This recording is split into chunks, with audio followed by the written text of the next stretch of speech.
warahmatullahi wabarakatuh. Di sini saya ingin menjelaskan tentang dua tokoh non-aliran filsafat barat kontemporer. Yang pertama yakni Henry Bergson. Henry Louis Bergson lahir pada 18 Oktober 1859 di Paris, Perancis. Semula Henry Bergson belajar matematika dan fisika. Namun karena kecakapannya untuk menganalisa, ia dihadapkan pada persoalan metafisika yang tersembunyi di balik tiap ilmu pengetahuan yang menyebabkannya berbalik pada filsafat. Pada tahun 1910, ia menjabat sebagai guru besar pada Collège de France. Namun tahun 1921 ia berhenti mengajar karena alasan kesehatan. Pada permulaan abad ke-20, filsafat Bergson dengan nama Bergsonisme terkenal di seluruh Eropa. Bahasa tulisan-tulisan Bergson sangat bagus. Tahun 1927, ia mendapatkan hadiah Nobel untuk sastra. Pada akhir hidupnya, Bergson menjadi seorang tokoh persekutuan bangsa-bangsa di Jenewa yang mendahului PBB yang berpusat di New York. Pada akhir hidupnya, Bergson semakin tertarik akan gereja Katolik. Bergson ingin dianggap sebagai seorang Katolik walaupun ia tidak pernah dipermandikan. Dalam surat wasiatnya, ia menerangkan bahwa satu-satunya alasan ia tidak menerima pembaptisan Katolik adalah demi solidaritasnya dengan teman-teman Yahudinya yang menderita karena Nazisme. Bergson meninggal di Paris pada tanggal 3 Januari 1941 ketika tentara Jerman telah menduduki Paris. Pemikiran filsafat Bergson disebut vitalisme atau filsafat hidup karena tekanan yang diberikan kepada daya hidup sebagai kekuatan yang menggerakkan proses evolusi. Semula Bergson mengagumi Spencer, tetapi semakin ia mendalami ajaran Spencer, semakin ragu ia terhadap kebenaran ajaran yang mengemukakan bahwa hidup berasal dari benda atau materi yang tanpa hidup. Menurut Bergson, hidup adalah suatu tenaga eksplosif yang telah ada sejak awal dunia, yang berkembang dengan melawan pemahaman atau penentangan materi. Tendensi umum pemikiran Bergson adalah mempertahankan serta mengembangkan spiritualisme sambil memerangi dan mengkritik materialisme dan positivisme. Ada beberapa pemikiran pokok yang dimiliki Bergson, di antaranya adalah sebagai berikut. Yang pertama, evolusi kreatif. Bergson yakin akan adanya evolusi, tetapi tidak seperti yang diajarkan oleh Darwin, yang menggambarkan evolusi sebagai perkembangan segaris yang satu sesudah yang lain dengan manusia sebagai puncaknya. Menurut Bergson, evolusi adalah suatu perkembangan yang menciptakan, yang meliputi segala kesadaran, segala hidup, segala kenyataan, dan segala perkembangannya, terus-menerus menciptakan bentuk-bentuk baru dan menghasilkan kekayaan baru. Evolusi menurut Bergson bukan bergerak ke satu arah di bawah dorongan suatu semangat hidup yang bersifat umum, tetapi evolusi berkembang ke arah yang bermacam-macam. Bergson melihat evolusi sebagai suatu usaha, elan vital untuk membebaskan diri dari determinisme atau keterkaitan materi. Pemikiran yang kedua yakni waktu dan keberlangsungan. Manusia hidup dalam dua dimensi waktu sekaligus, waktu menurut kronometer dan waktu menurut pengalaman pribadi. Hal ini merupakan dasar kebebasan manusia. Intensitas waktu yang dialami, kualitas waktu dan keberlangsungan tidak sama dengan ekstensitas dan kuantitas waktu dapat diukur. Setiap orang punya pengalaman-pengalaman yang membuktikan pernyataan ini, tetapi juga ada eksperimen-eksperimen ilmiah yang membenarkan pernyataan Bergson. Waktu yang lebih terisi kelihatannya lebih lama dan pada waktu yang kosong. Menurut Bergson, membedakan waktu menjadi dua. Biasanya waktu dianggap kuantitatif atau dapat diukur dan dibagi-bagi. Tetapi waktu dalam artian fundamental dikatakan sebagai aspek objektivisis dure atau lamanya waktu yang kita alami secara langsung. Itulah waktu menurut aspek subjektif psikologis. Yang ketiga adalah intelek dan intuisi. Intelek adalah bahasa Latin, memiliki arti memahami, dapat ditarik sebuah pengertian. Intelek yaitu fungsi atau kemampuan rasio yang menjadikan ide-ide. Intelek digunakan untuk mengukur ekstensitas waktu, di mana menganalisa, menghitung, mengukur, dan membandingkan intelijensi atau akal budi manusia terarah pada benda-benda fisik. Jika akal budi berakibat pada materi, mati intuisi ini secara istimewa terarah pada kehidupan. Jika akal budi merupakan sumber ilmu, pengetahuan alam, intuisi menyediakan dasar bagi filsafat. Dalam prakteknya ada hubungan timbal balik antara akal budi dan intuisi, karena mereka membutuhkan satu sama lain. Intuisi tidak mungkin berada pada akal budi, seperti roh tidak mungkin berada pada materi. Yang keempat, kedua sumber moral dan agama. Membahas mengenai perbedaan antara agama statis dan dinamis, masyarakat terbuka dan masyarakat tertutup. Agama statis adalah agama dan moral yang tertutup yang menandai masyarakat tertutup pula. Dikatakan tertutup bukan berarti karena keterbatasan ruang, bukan karena masyarakatnya meliputi bagian saja dan umat manusia, tapi karena dikuasai oleh suatu moral yang hanya berlaku terhadap para warga masyarakat saja. Sedangkan agama dinamis yakni moral dan agama yang terbuka yang menandai masyarakat terbuka. Agama dinamis merupakan salah satu sarang untuk mempersatukan dunia, di mana agama agamis bersifat universal dan mencari kesatuan antara seluruh umat masyarakat dan tidak bermaksud mempertahankan masyarakat seperti apa adanya. Refleksi empiris pemikiran Henry Bergson. Dalam filsafat Bergson, manusia mulai dipikirkan lebih dalam dan dimetafisiskan. Intuisi menjadi bagian juga sangat penting dan daya hidup atau elan vital dijadikan sebagai pegangan untuk meraih fakta-fakta realistis. Bergson mengajarkan bahwa akan selalu ada kemungkinan untuk mengetahui segala sesuatu secara faktual. Itulah intuisi yang membawa manusia untuk mengetahui sesuatu dalam dirinya. Untuk membuktikannya, Bergson mengawalnya dengan pemikiran konsep waktu murni dan waktu terukur. Dengan waktu murni, vitalisme terjadi dan makhluk hidup menemukan realitasnya. Untuk menekuni filsafat Bergson ini, kita harus melatih intuisi dengan berbagai pengalaman hidup.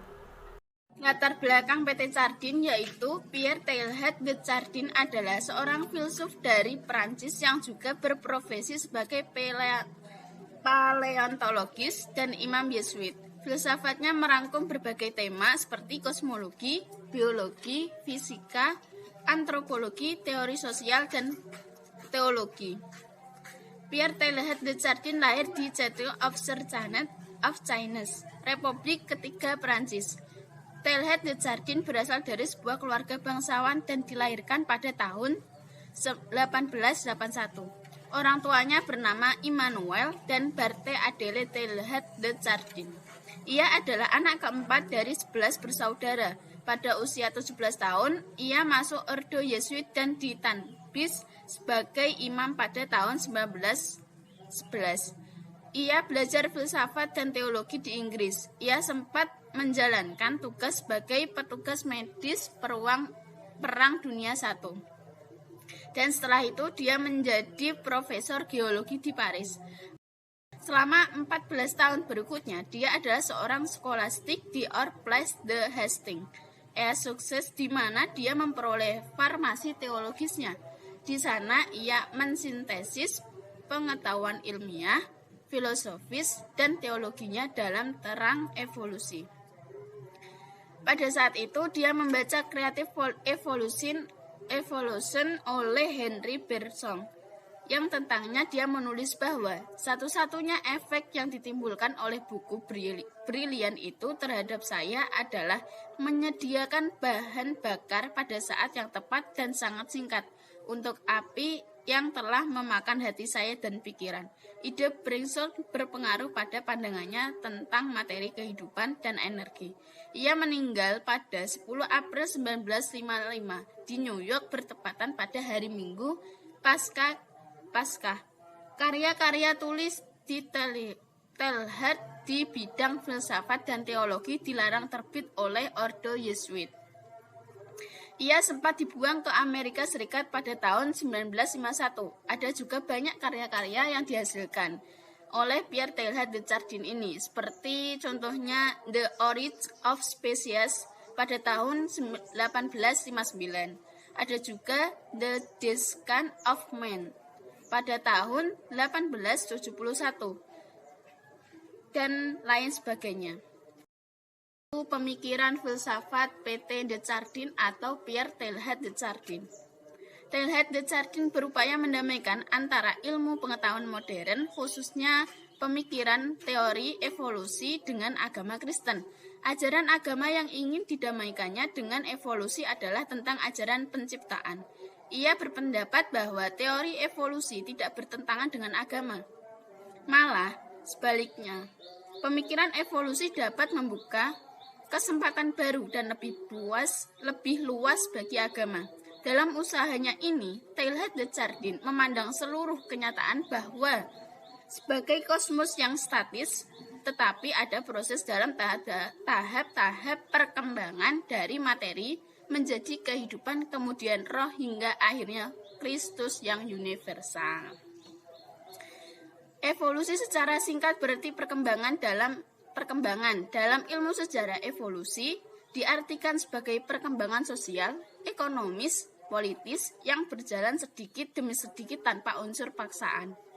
Dalam ilmu pengetahuan berarti perkembangan berangsur-angsur dari sesuatu yang sederhana menuju sesuatu yang lebih sempurna.